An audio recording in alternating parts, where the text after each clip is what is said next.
Rusiflex 125i. Yan guys, may issue siya sa kick, hindi nabalik.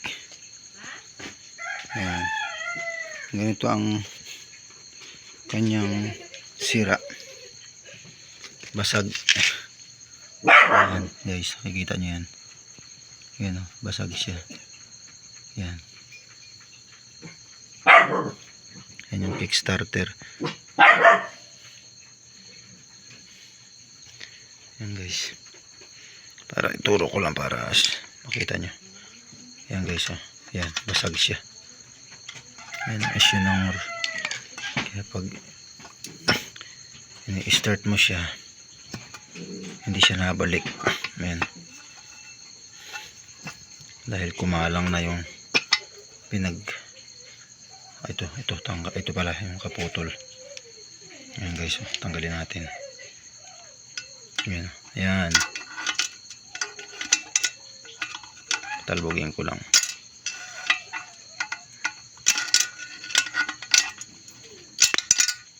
Bumalik. Ayun. Ayan na guys. Yan yun nandito. Yun, nahulog ulit. Yan, buo dapat yan eh. Ayan. Yan ang sira niya. Rusiflex. Okay.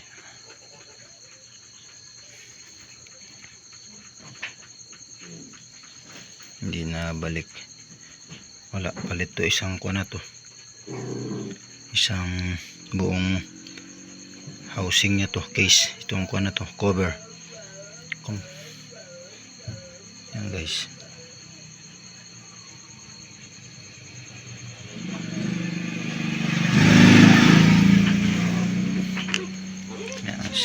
Yan, papalitan dyan, buo. Si basag. Ayan, kitang-kita naman siya. Rusiflex. Yan guys, yung pangalan ng motor. Gabi tayo ngayon eh. Baklas. Para lang may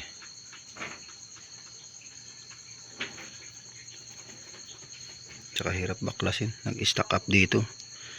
Yung dulo nito. Dulo niyan.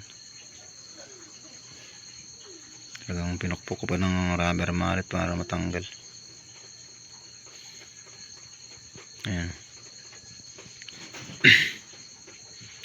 Okay guys, yun ang isang issue.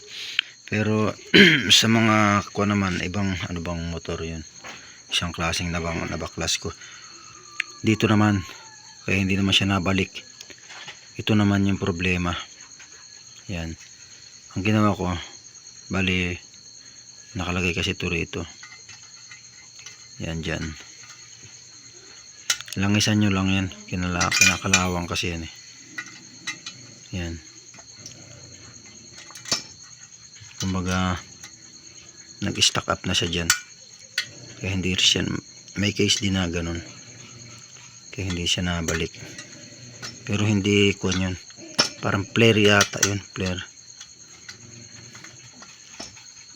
Kung hindi ako nagkakamali. Tigas mo na. Yan. Yan, may case na yan, hindi siya naglalaro. Naiipit niyang may kinalaw. Hindi siya nabalik din. Yun. Pero ang case naman itong isa na to, Rusiflex yan. Basag nga yung housing niya. Yan. Okay guys, hanggang doon lang.